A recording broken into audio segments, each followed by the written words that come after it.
estou a gravar, Ok. se quiseres, podes apresentar. Fernando, se não se importar, eu vou só pedir aquelas coisas de natureza sociológica e depois eu entro nas perguntas mais interessantes. Sociológicas. Então, eu pergunto-lhe qual é a sua data de nascimento. 12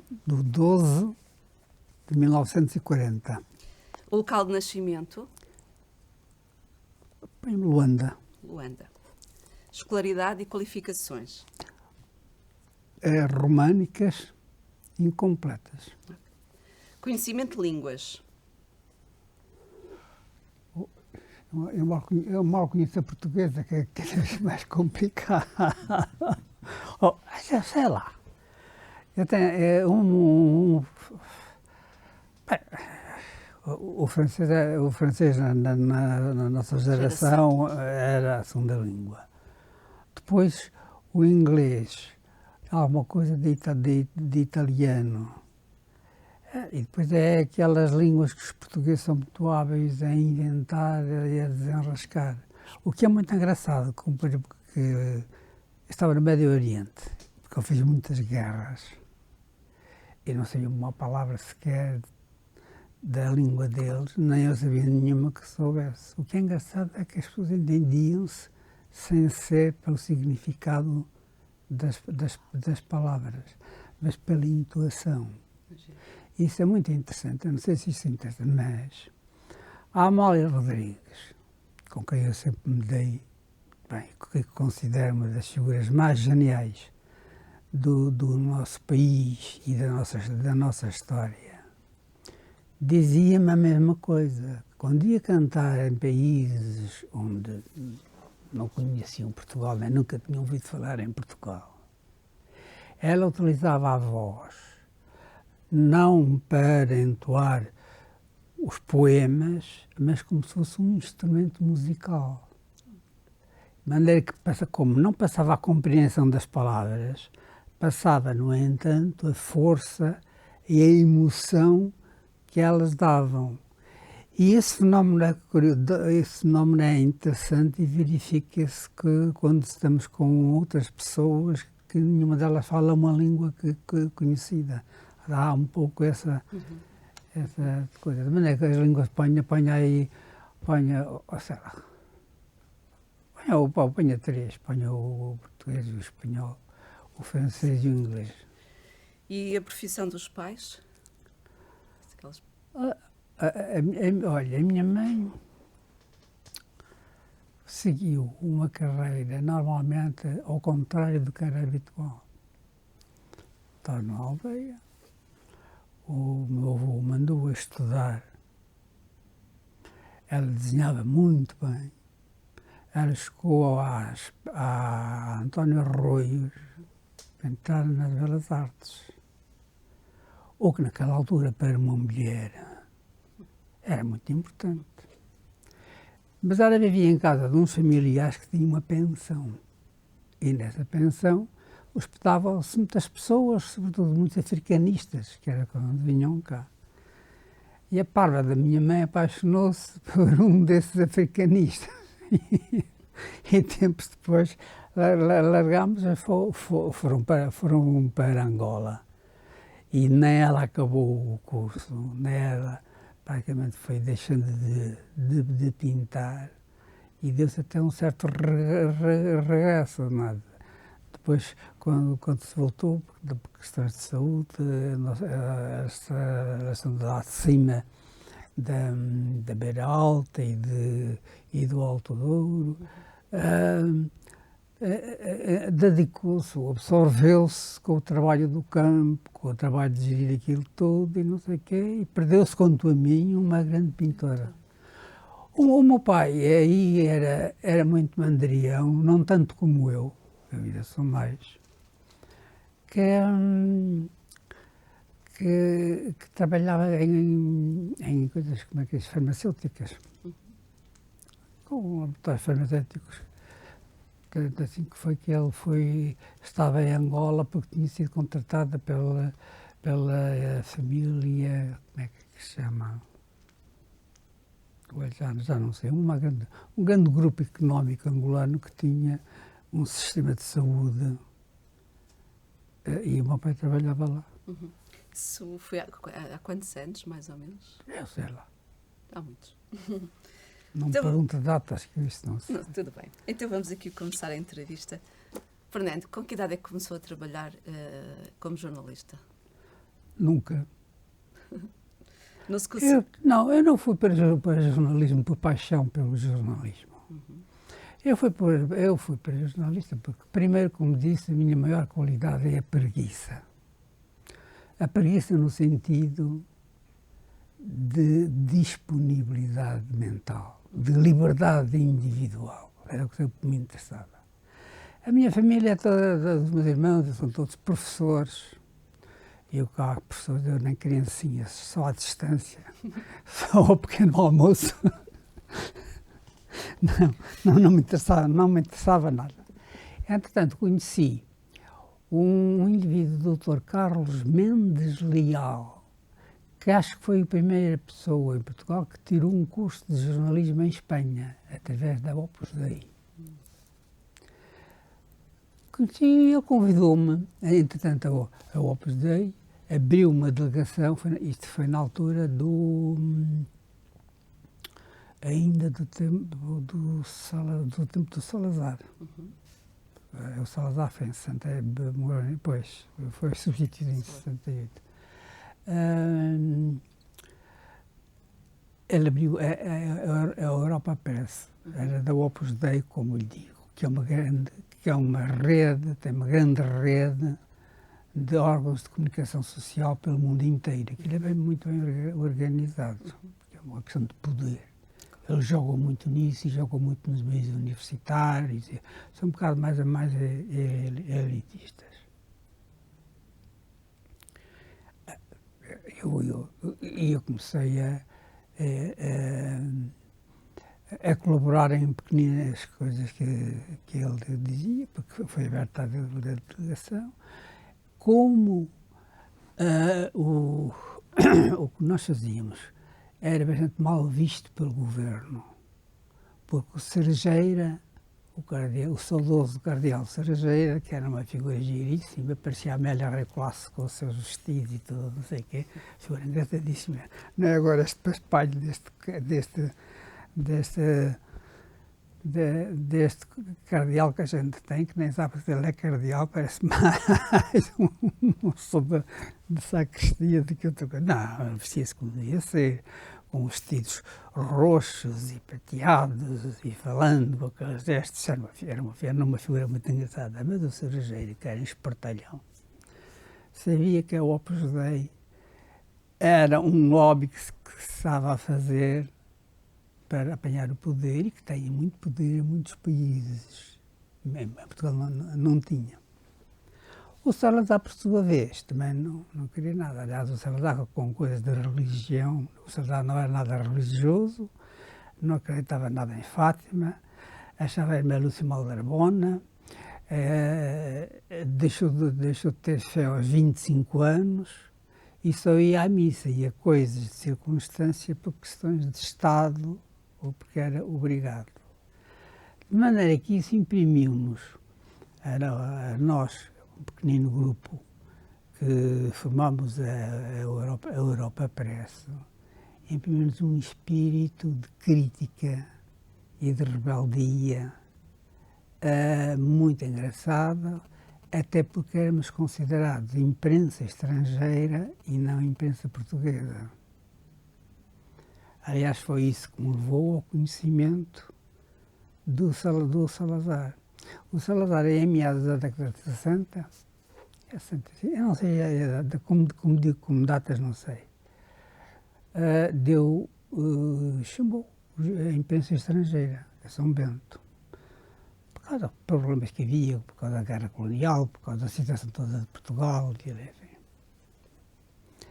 E eu fui. Eu ia cheio de medo, porque desde criancinha que para mim havia dois grandes mitos. Era Deus, que era o mito do bem, que eu nunca vi. E era o Salazar, o mito do mal, que eu depois cheguei a conhecer. Até porque tinha um tio que teve no Tarrafal, aquelas atrapalhadas todas, eu não sei o quê. Isso também teve uma vantagem, fez-me conhecer muito bem a esquerda portuguesa que havia e que, francamente, também não era de se lhe tirar o chapéu. A maior parte é assim. A natureza humana era tudo igual. Não sei se quer que eu continue com esta história. Estávamos aqui num percurso como jornalista no início. Portanto, o meu início foi assim. Entretanto, e sobretudo, e o que me agradava é que trabalhava-se muito pouco nos jornais. A gente entrava às 8 horas, à 1 menos qualquer coisa, estava o jornal fechado, e a gente ia-se embora, pronto, eu tinha o tempo todo livre.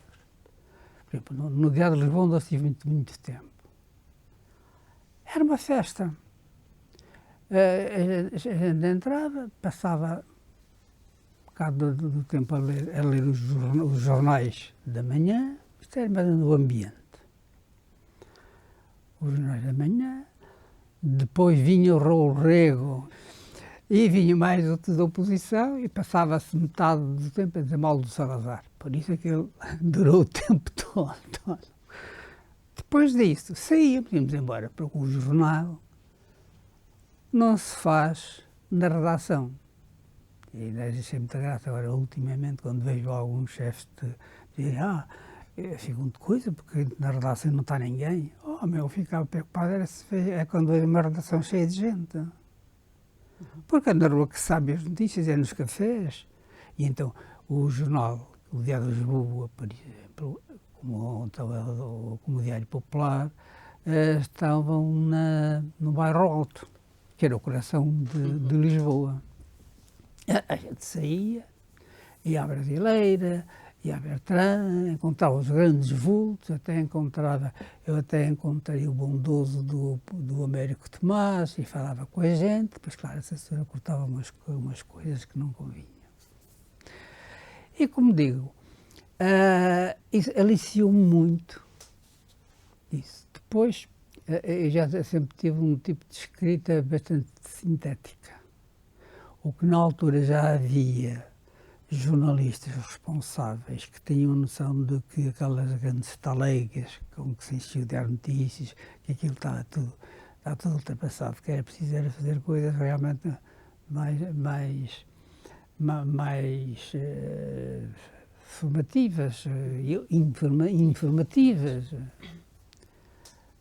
E adaptei muito bem ao meio dos jornais, por um lado. Depois, por outro lado, para viajar.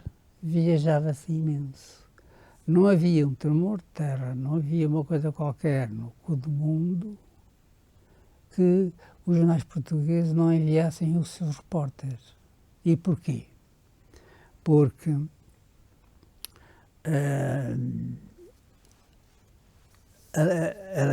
a descrição, por exemplo, de um terremoto ou de uma revolução, uma guerra feita por um jornalista português, diz muito mais ao leitor português, quando se está a ler ali, do que o recorte de uma agência ou de jornal, que são coisas um bocado mais secas e não têm aquela comunicação, que é o grande falhanço que se verifica hoje à pala da questão económica. Depois encontrei e convivi nisso. Tenho muitas saudades dessa gente, os grandes vultos deste país. Porque havia uma grande mistura. As redações eram frequentadas ou habitadas pelos grandes vultos portugueses. Desde o Aquilino, o Almada, toda aquela gente que entrava. Então, no Diário de Lisboa, que era o jornal da oposição mais, não direi mais credível, mas com mais expansão. É muito importante. Tanto assim que eu cheguei, em pouco tempo, a subchefe de redação do Diário de Lisboa, e não tinha cartão partidário nenhum, né, porque nem havia partido, nem havia nada. Não, nesse aspecto havia uma preocupação de qualidade, até porque havia uma lei que proibia, numa redação, haver uma percentagem acho que era superior a 10% de estagiários. Tinha mesmo que ser, de facto, a velhada, a chamada velhada, que fazia os jornais, e aquilo andava. Fernando, desculpa interrompê-lo, mas Interrompam, não. veio de Angola, não é? Com que idade? Esse vivi muito miúdo, devia ter uns 2 anos. Depois Por questões de saúde, a minha mãe não estava bem, etc. E depois fui lá para o Alto Douro, depois estive em Lamego, onde fiz 8 anos, porque chumbei era muito mau aluno, onde chumbei depois fui para Coimbra, odiei Coimbra, digo aqui nada, achei que era na altura. Na Universidade de Coimbra. Na Universidade de Coimbra. Sim. Era o reduto mais reacionário dos revolucionários portugueses, em termos de costumes, em termos de tudo, não sei o que aquilo era, eram piores que os tipos, às vezes, da extrema-direita, em certas coisas, e não tive paciência nenhuma, vim para Lisboa, fiquei sempre em Lisboa, e em Lisboa, e ao contrário também do que se pensa, a vida antes do 25 de Abril era muito divertida. Os cafés estavam abertos até às 4 da manhã. Andava-se por todo lado. Falava-se um pouco à vontade. Depois havia eram as ceias entre os artistas, os atores que acabavam as peças de teatro, das revistas, porque tinham 2 sessões, os jornais. As tertúlias, não é? Tudo isso era todo um ambiente de grande convívio humano, de grande solidariedade. Até porque havia um inimigo comum a combater, que era o pobre de botas. Quer dizer, era o regime. Hoje não mobiliza ninguém ir combater o Costa. Não tem graça para isso. Então, depois? E a minha carreira foi assim fazendo, convivendo, neste meio tudo isso, tudo viajando. E eu sempre gostei muito das pessoas más, da maldade humana. É uma coisa que sempre me interessou muito, conhecer. E das guerras. Eu estive praticamente em todas as guerras da altura, desde o Vietnã, que foi uma experiência extraordinária. Portanto, andavam sempre muito de um lado para o outro. Por exemplo, o Diário Popular, havia uma rivalidade entre o Diário Popular e o Diário de Lisboa. O Diário Popular, que tinha uma escola de grandes repórteres, como o Batista Bastos, que era realmente o Urbano Carrasco, tinha muito. Andavam praticamente pelo mundo a fazer este tipo de tudo, porque havia sempre acontecimentos. E quando chegavam a Lisboa à redação, não iam para a redação. O Diário Popular tinha alugado um hotelzinho de charme na Costa da Caparica, para onde os jornalistas iam para estarem sossegados com tudo e para escrever. Isto tudo antes do 25 de Abril. Atenção, tomem atenção com essa conversa. Agora comparem com as condições de hoje. E depois, quem mandava nos jornais eram os jornalistas. Nenhum administrador, durante os meus 40 e tantos anos de jornalismo, ousou entrar na redação de um jornal com jornal de funcionamento, a não ser quando eu estive na luta, por isso que eu me vim embora. Foi quando eu vejo que naquelas reuniões da redação aparece o chefe da publicidade a dar bitites e a interromper, eu digo, mas isto é o fim de tudo. Então, De maneira que havia uma grande solidariedade, independentemente dos posicionamentos políticos. Por exemplo, havia uma coisa que acontecia com frequência. Na Rua da Misericórdia estava o Diário da Manhã, do lado esquerdo, quem sobe, e a República do lado direito com o Raul Rego. Quando faltava o papel, para sair um dos jornais, o outro emprestava o papel. O Diário da Manhã emprestava papel à República, para a República sair com os artigos do Rego a dizer mal do Salazar, que achava passar. O Salazar disse, não se importava que dissessem bem ou mal dele, ele não estava acima dessa história.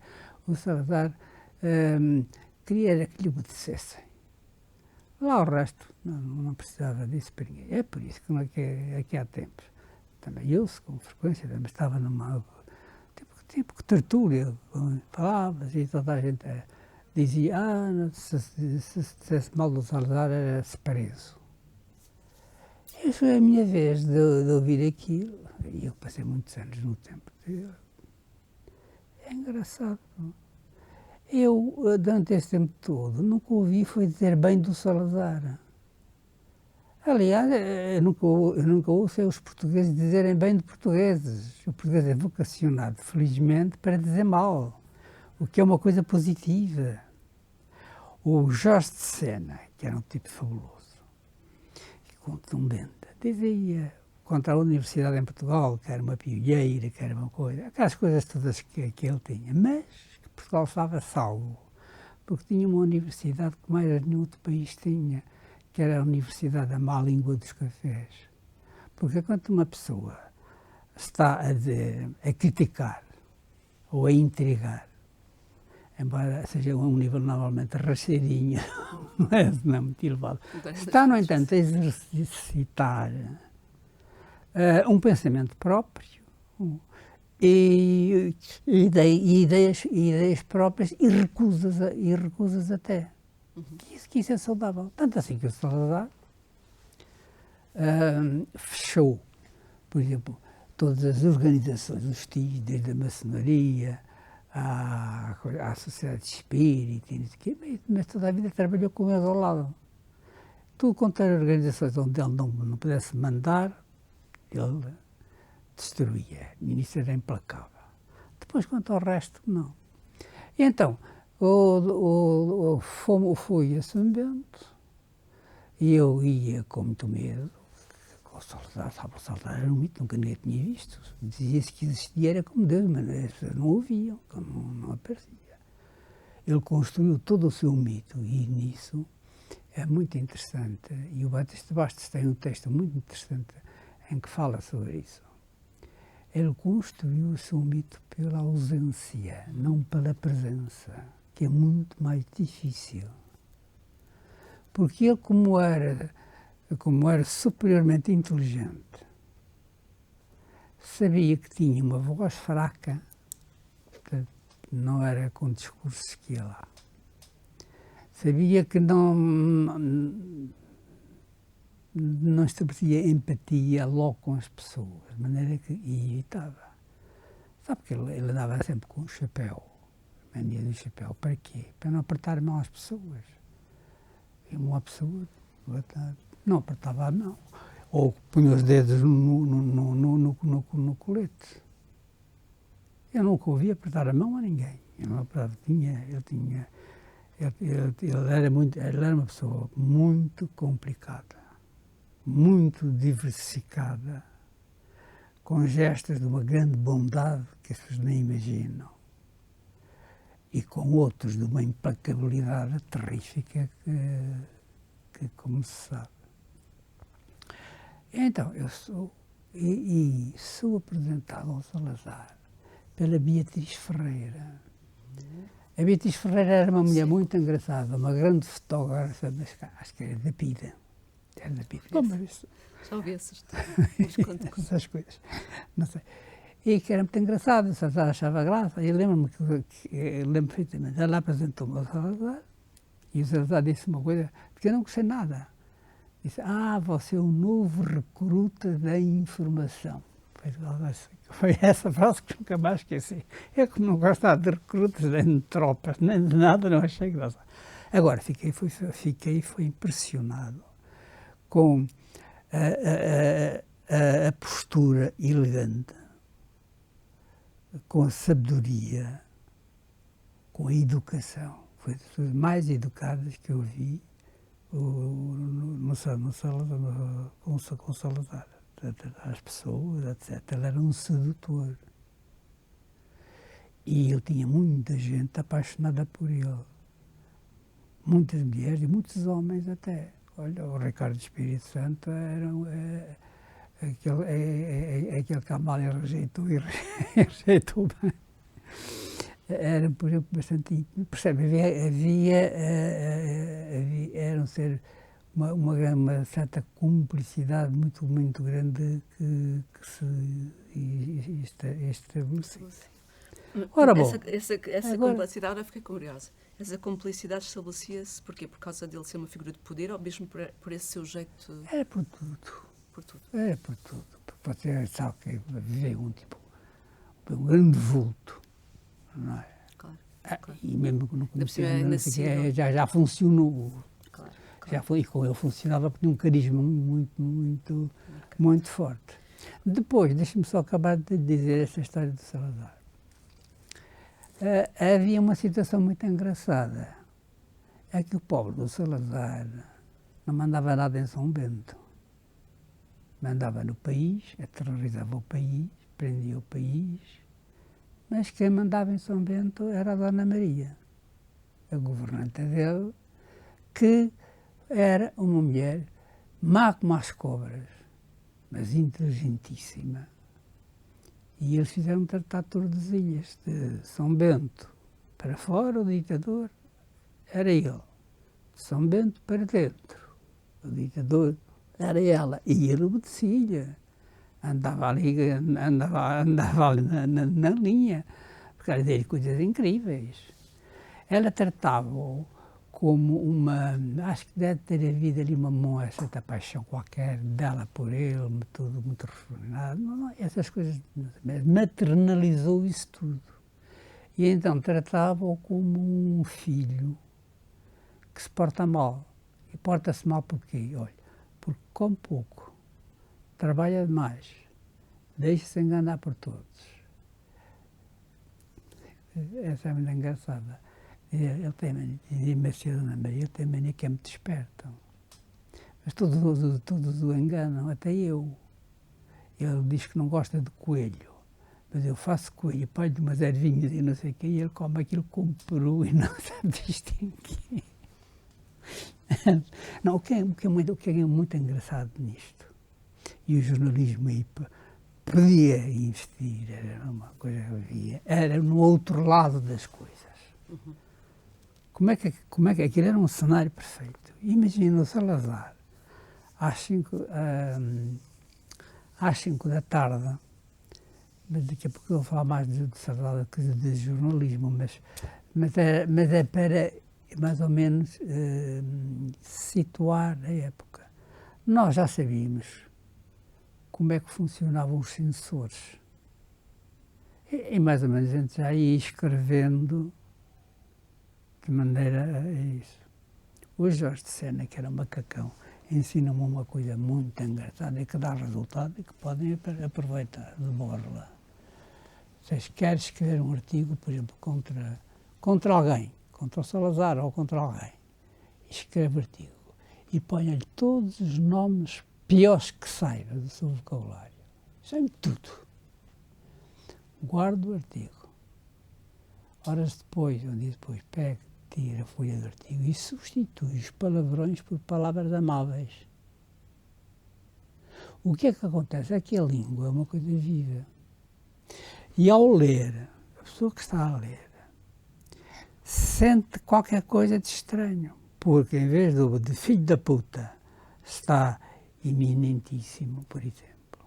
A coisa não joga, causa um decalque. E era muito interessante. Outra coisa que se fazia, vamos agora à questão da censura. Eu tive que lidar eu lidava um bocado com a censura, porque era chefe de redação do Diário de Lisboa, e portanto havia, por causa de libertar artigos, etc. E também porque tínhamos um projeto de um jornal diferente, como o Comércio do Funchal, que não sei se já alguma vez ouviu falar. Bom, era assim de género. E como eu tinha sido, e como ninguém avançou com o dinheiro, e eu tinha dinheiro porque tinha sido despedido da Europa Press, nessa altura havia uma lei que para sair um jornal novo tinha que fazer um depósito na Caixa Geral de Depósitos correspondentes a despesas pelo menos de meio ano do jornal, que era para nenhum jornal fecheiro ficar a dever, como acontece hoje. E então o jornal foi pedido em meu nome, como diretor. Começo do Funchal. Diga. O do Funchal, começo Não, o Funchal foi o ponto de partida. Foi uma revolução que houve na imprensa portuguesa, feita pelo comércio de Funchal, que eu acompanhei, muito interessante, e que nos deu, julgou que nos poderia dar também umas saídas aqui. E um dia fui falar com o Tenente Nazaré, que era o diretor da censura, que era uma pessoa muito simpática, aquela gente era toda muito simpática. E depois eu contava, Sr. Tenente, estava com um artigo qualquer a cortar as coisas, está a cortar isso. Porquê é que isso tem? Isso corta. Não me fala. Que eu às vezes até saio daqui com dor no coração por ter de cortar coisas. Então, mas porquê é que o faz? É que sabe, isto, que é a censura, é um gancho que nós temos. Os militares e umas coisas, todas mandadas para ali, que nos faz muito jeito, porque a reforma é baixinha. Ora bem, se nós deixarmos passar coisas que melindrem A, B ou C, temos um sarilho e uma chuva de pessoas. Se a gente cortar, ninguém nos chateia. E eu digo, o doutor Salazar pressiona-os muito. Não, esse é um santo. O engraçado é que os salazaristas que eu conheci, e conheci muitos, ainda hoje conheço, dizem sempre ao Salazar como um santo. Não sei como. Não, o nosso problema são as amantes dos ministros e as mulheres dos ministros. Porque leem coisas que não agradam lá na coisa, vai chatear o ministro, e o ministro fala para o censor, repreendeu. E então eles vão apertando as coisas. Veja o caricato que é. Este país teve 40 anos a viver num cenário. É tudo um cenário. Todo um cenário de papel que, aliás, rasgou-se com toda a facilidade no 25 de abril. Então, mas espera lá, preciso dessa coisa da orientação cronológica. Não me disse quando é que começou. Pronto, deve ter sido 65. Ok. E depois entrou na Europa Press? Estive na Europa Press. Quanto tempo? Mais ou depois fui para a Flama. E depois fui para a revista Notícia, que era uma revista muito interessante. Tínhamos uma redação fabulosa, com o Herberto Helder ao meu lado, a escrever grandes reportagens a defender a guerra colonial, com o pseudónimo de Luís Bernardes. Eles omitem isso. O Herberto Helder nunca foi de esquerda, trabalhava para o regime. Trabalhei com ele durante um ano. São essas coisas, esses mitos. Então, tanto faz. E depois daí vou para o José Cardoso Pires, convidou-me para o Diário de Lisboa, onde eu estive e fiz o 25 de Abril, que depois foi uma chatice, porque toda a gente vai fazer a revolução e não havia ninguém para fazer o jornal, não me atrapalhar. Então, e mais ou menos quanto tempo é que teve no Diário de Lisboa? Tive até o verão quente de 75, quando depois o PCP impôs uma ditadura pior com o Castrinho à frente. Mas já vamos falar do 25 de Abril e dessa altura. Então, basicamente, depois se quiser depois falar do Diário de Lisboa, continuou o seu percurso assim de forma... Até depois fui um dos fundadores do Público. Do Público, exatamente, claro. Do Público, que foi um projeto absolutamente megalómano, de doidos, muito bem feito, como é evidente, porque tinha um tipo genial que era o Vicente Jorge Silva, só que não servia para diretor, Então não tinha jeito Ele era nenhum. para ter vindo aqui, mas infelizmente, ele tinha combinado com ele a entrevista, mas infelizmente Não, faleceu. era um tipo fascinante, cheio de ideias. Eu trabalhei no tempo do Comércio de Funchal com ele, que foi lá o Comércio de Funchal, depois lançou a revista do Expresso, e depois lançou coisa. Só que aquela gente era um bocado, enfim, doidos.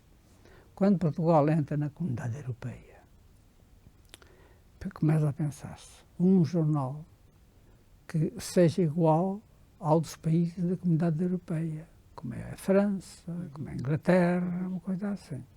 The Guardian. Bom, a ideia está bem, a ideia não tem nada de mal. Andaram à procura, o Balsemão não quis, não quis entrar nisso.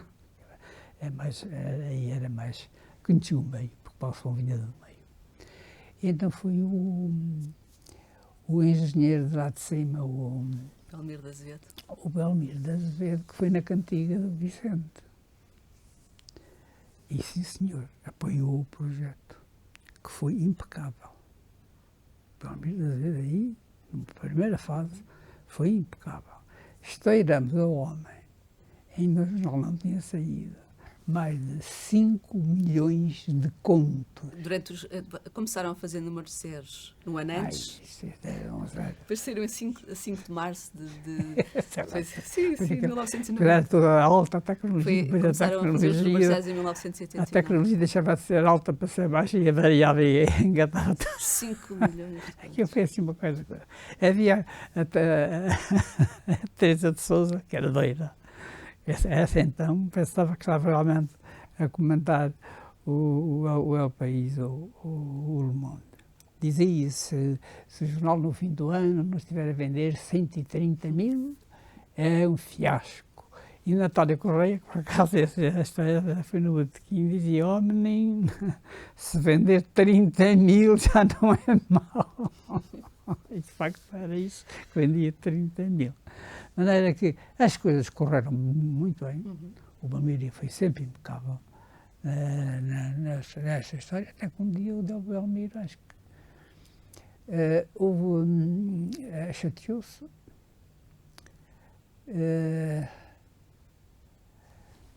Num encontro que houve numa tertúlia qualquer para a qual convidaram o Belmiro, onde eu também fui, depois em conversa, eu estava muito preocupado, porque eu já venho de trás com a história dos jornais e dos prejuízos e disto.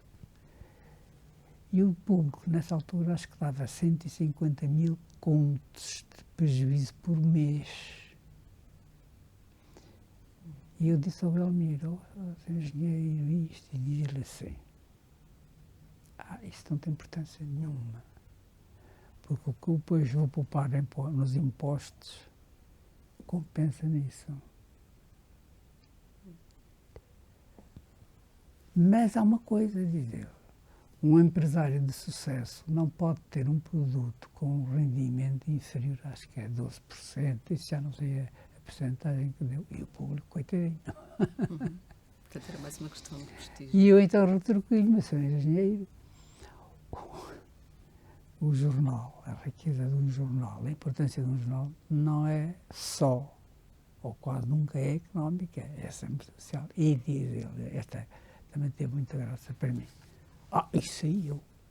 Porque antes do público eu era tratado pelo Belmiro dos supermercados. Com o público passei a ter um estatuto de intelectual e a fazer conferências em universidades estrangeiras, etc. Se fosse pagado uma bolsa, pagava a mesma coisa.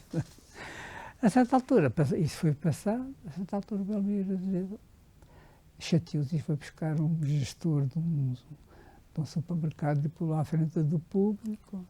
Quem era? Isso era Já não se passaram várias. Isso Estava a tentar lembrar. não me perguntem Então, quando quem dizer era. é que o Fernando teve... E é nessa altura que eu digo assim: bem, com o Vicente depois teve o projeto de fazer o filme e não sei o que mais, também abandonou, e eu percebi, bem, este projeto todo não tem chance, não tem chance. E tive o convite para ir para a Visão. Sim. Para onde fui. Onde, como lhe disse... Fernando, desculpe interrompê-la. Ao fim de quanto tempo é de ter estado no público? Acho que foram 5 anos. Ok. 5 ou 6 anos. Eu lembro-me mais de si, da visão. Chegámos a visão, tenho uma má recordação da visão. A visão não era... não tinha golpe de asa.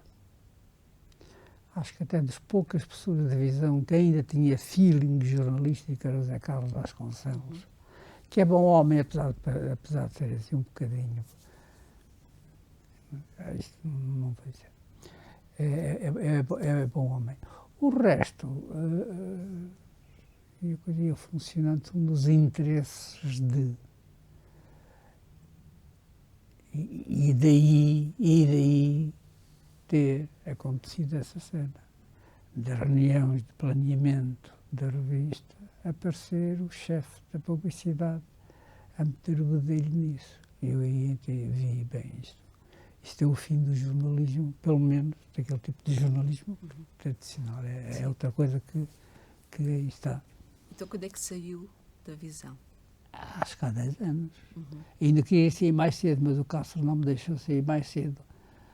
Ainda apanhava como é que se diz, uma indemnização, mas ele não soube, disse que precisava de mim e não sei o que, lixou-me. Lixou-se ele e lixou-me a mim. Foi assim, de maneira que foi. Era um bocado esta história. Tínhamos as coisas para fintar a censura. Havia 2 tipos muito bons nisso. Um era o José Saramago, que era o editorialista do Diário de Lisboa, porque eu conheço o José Saramago desde o tempo de antes de Cristo. Ou seja, ainda o pobre de José Saramago não tinha existência. Era menosprezado, era desprezado pela intelectualidade esquerdista portuguesa, porque o Saramago não tinha um curso superior, não tinha obra, não tinha nada e maltratavam-no. Ainda assim, quem lhe deitou a mão e quem fez foi a Isabel da Nóbrega, que era uma senhora de alta sociedade e tal, e foi ela mais ou menos que foi introduzindo, etc. Porque ele foi muito humilhado. O José Saramago era muito, e ele depois, por sua vez, era um homem muito orgulhoso, foi das pessoas mais orgulhosas que eu conheci. Ele chegou a ser a diretor do Diário de Lisboa, do Diário de Notícias, perdão, após o 25 de Abril, não é? Depois, a seguir ao 25 de Abril, ele foi convidado para ir para diretor adjunto. Foi diretor adjunto aonde ele tinha uma visão do que seria o comunismo atual, completamente diferente da do Álvaro Cunhal, que se odiavam, o Cunhal e ele, etc. Portanto, daí terem surgido uma série de equívocos. E depois aquela cena de despedimentos que houve no Diário de... Mas eu aí não acompanhei isso tudo muito de perto, até porque...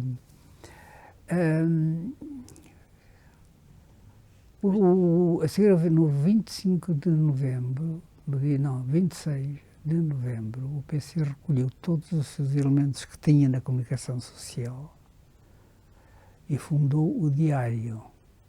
E pô-los como editores de imprensa em câmaras municipais, arranjou tudo, menos ao Saramago. Quando ele opôs-se determinantemente ao Saramago. E o Saramago viu-se odiado pela direita, porque era comunista, não sei o quê, desprezado ou menosprezado pela esquerda, porque não era lá da linha da cunhalista, etc. E é nessa altura que ele, então, tem a ideia de ir para uma UCP no Alentejo para escrever um romance sobre a reforma agrária, que é o Levantado do Chão. E ele vai. Vai e escreve, entretanto, o Orlando Neves, do Diário de Lisboa, que estava ligado ao Círculo de Leitores, que era um potentado na altura do Círculo de Leitores, convidou para fazer um livro sobre Portugal, viagens a Portugal. Como aqueles álbuns vendiam muito, muito bem, dá bons direitos de autor. E assim, 80, 90 mil exemplares, etc. Vendiam muito bem esse tipo de álbuns. Agora baixaram. O Saramago aceitou, veio para cima, publicou o Levantado do Chão. E é quando está a escrever Levantado do Chão que ele tem a ideia de alterar o modo de escrita e criar aquela escrita que ele faz, sem vírgulas e sem nada, que criou aquilo, que deu uma originalidade grande. Publica aquilo, tem êxito, o Levantado do Chão, e a certa altura o Saramago, isto era contando, o Saramago tinha estado uns anos antes em Paris, na Biblioteca Municipal de Paris.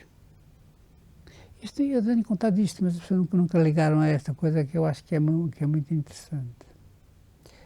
E porque o Saramago frequentava muitas bibliotecas, como era muito pobre, ia para as bibliotecas, lia e traduzia encomendas que tinha, de maneira que ele tinha, homem cultíssimo, porque tinha conhecimento, sei lá, desde química, medicina, tudo, porque tinha-lhe passado pelas mãos essas obras. E então, nessa biblioteca, ele encontrou uma carta do embaixador da França em Portugal, no tempo de Dom João V. E nessa carta, essa carta era dirigida por esse embaixador para um grande médico francês amigo dele. Nessa carta, ele conta ao amigo, explica-lhe e pergunta-lhe que explicação pode ter o facto de conhecer em Lisboa uma mulher que em jejum vê através dos corpos. Aí o Saramago, isto é uma coisa que tomou nota, que é a Brimunda, que depois, e é a partir da Brimunda, depois vai buscar a investigação que fez para o Memorial do Convento, e é a partir daí que se dá o boom, o grande boom nacional e internacional e mundial do Saramago. Mas então, isto era para dizer da censura. O Saramago escrevia os editoriais do Diário de Lisboa. Muito bem.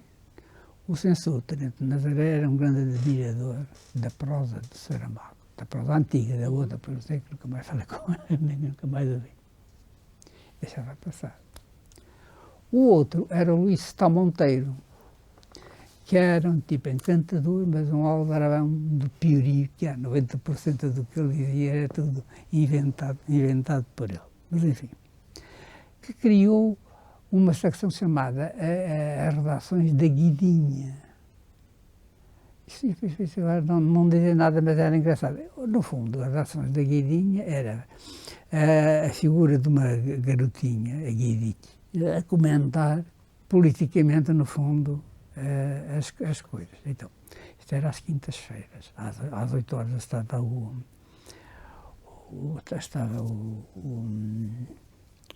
Stal no jornal, fazia diretas, ele e o Pires faziam diretas, chegava sempre bêbados ao Diário de Lisboa, vindo dos bares.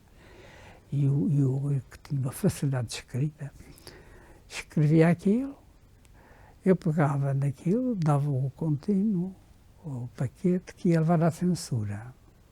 O censura via aquilo, pegava no rasgo, rasgava. E o paquete vinha para trás, para a redação, com o texto cortado. Quando o paquete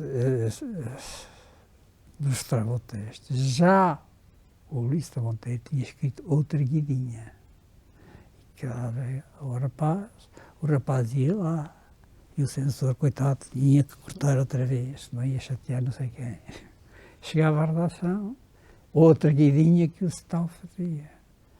Da maneira que à 8ª, 9ª vez, o pobre do censor já estava tão desesperado, com tanta guidinha e tanto corte e tanta insistência que o melhor era deixava passar. Eram dois indivíduos muito engraçados nessas relações com a censura. A censura era ferocíssima sobre questões da guerra colonial. Aí não se podia. Eu, por acaso, criei, na última página do Diário de Lisboa, onde só o logotipo do Diário de Lisboa, uma secção onde punha sempre, porque aquilo tinha muito destaque, os comunicados enviados pelas Forças Armadas com os mortos e feridos e não sei o quê. Essa censura não ia cortar porque era deles, mas acabava sempre por ter muito efeito.